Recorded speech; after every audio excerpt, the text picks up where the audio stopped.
গায়ের রং অস্বাভাবিক সাদা, দেখলে মনে হবে বিদেশি কোনো শিশু, অথচ তার জন্ম বাংলাদেশি এক দম্পতির ঘরে। শিশুটির নাম আফিয়া। 2022 সালে জন্ম যশোরের বাজুয়াডাঙ্গায়। কিন্তু জন্মের পর সন্তানের মুখ দেখে বাবা মোজাফফর তাকে অস্বীকার করে চলে যান, দিয়েছেন স্ত্রীকে তালাকও। যখন বাচ্চা পেটে হয়েছে তখন এর বাপ আমার কাছেই ছিল, আমি শ্বশুর বাড়িই ছিলাম। তাদের একটা মাতৃসেবা ক্লিনিক ধরাছড়া ছিল, ওই মাতৃসেবা ক্লিনিকে নিয়ে গেছিল, যে তাদের ডাক্তারও নাকি সে ধরাছড়া, তাই ওখানে আমারে নিয়ে গেছিল। তখন ও যখন বাচ্চা হলে ওর বাপেরে বলা হলো, ওর বাপি দেখে আমারে রেখে চলে গেল যশোর। তখন আমি আমার মামু বাড়ি চলে গেছি। একমাত্র স্মার্ট সিটি বসুন্ধরা, আধুনিকতায় এক ধাপ এগিয়ে।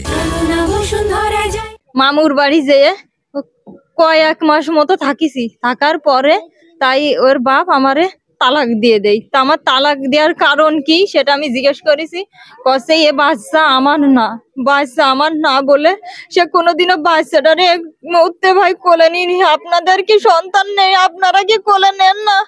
বাচ্চার কি আদর যত্ন ভাই করেন না?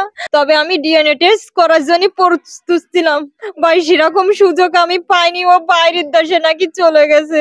3 বছর বয়সী মেয়েকে নিয়ে জীবনযুদ্ধে একাই লড়ছেন মামুনিরা। নিজের বাবাও দ্বিতীয় বিয়ে করে ছেড়ে গেছেন তাকে, এরপর থেকে কোনো খোঁজও নেন না।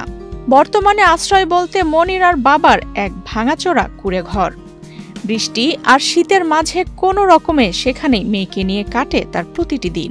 আবার সংসার অনেক কষ্টেই ভাই চলে। আমি অনেক সময় না খেয়ে থাকি, অনেক সময় হাফ পেটা খাই, অনেক সময় কারোর ওখানে কাজে কর্মে যায়, বাপ এনে দেয়। ঘরে সৎ মা অনেক অশান্তি করে ভাই, অনেক কষ্টের পরে আছি। আমার থাকার জায়গা নেই ভাই, আমার একটা ঘর নেই। জানেন ভাই আমি অনেক কষ্টে থাকি। এই যে শীতকালে এসেছে, গরমকালে নাই, এখানে ওখানে থাকলাম। এই শীতকালে ভাই সন্ধ্যার সময় বেরোয় পড়তে হয়, কোথায় রাত থাকবো বাচ্চা নিয়ে।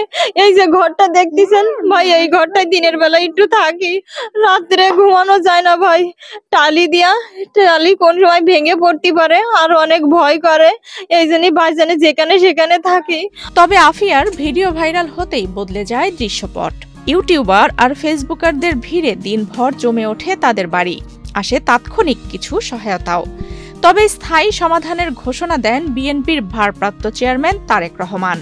মিডিয়ার খবর পৌঁছাতেই বিষয়টি নজরে আসে তার, আর তার নির্দেশে আফিয়ার বাড়িতে যান বিএনপির কেন্দ্রীয় কমিটির খুলনা বিভাগীয় ভারপ্রাপ্ত সাংগঠনিক সম্পাদক অনিন্দ ইসলাম অমিত। তারেক রহমানের নির্দেশে তিনি আশ্বাস দেন খুব দ্রুত আফিয়ার জন্য ঘর নির্মাণ এবং তার শিক্ষার পূর্ণ দায়িত্ব নেওয়া হবে। এটা এই বাচ্চাটার আফিয়ার ব্যাপারে একটা সিম্পল একটা জেনেটিক ডিসঅর্ডার। এটা 1 লাখ মানুষের মধ্যে 1 থেকে 2 জনের হয়। It's a science. এটা তো আসলে শিক্ষার আলো এখানে এই গ্রামে হয়তো পৌঁছায়নি, সে কারণে ওর বাবা এটা বুঝতে পারেনি, জানতে পারেনি। এটা সচেতনতারও একটা সংকট। এখানে রাজনীতির বাইরেও আমরা মানুষ হিসেবে আমাদের একটা সামাজিক দায়বদ্ধতা আছে।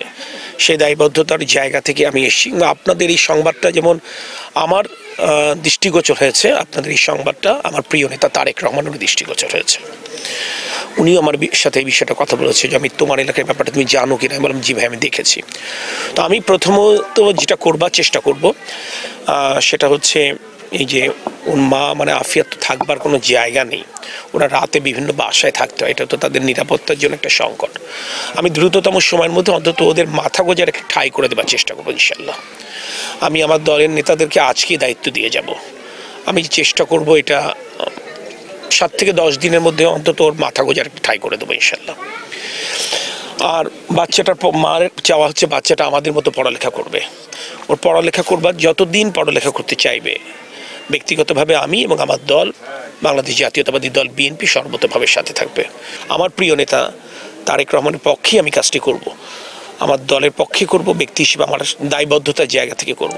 চিকিৎসা বিজ্ঞানের মতে আফিয়া এক বিরল জেনেটিক রোগে আক্রান্ত, যার কারণে তার গায়ের রং ও চুল অস্বাভাবিক সাদা। কিন্তু রোগ যতই বিরল হোক, প্রতিটি শিশুর জন্মগত অধিকার বাবা মায়ের স্নেহ, নিরাপত্তা আর ভালোবাসার। সেই অধিকার থেকেই বঞ্চিত এই ছোট্ট আফিয়া।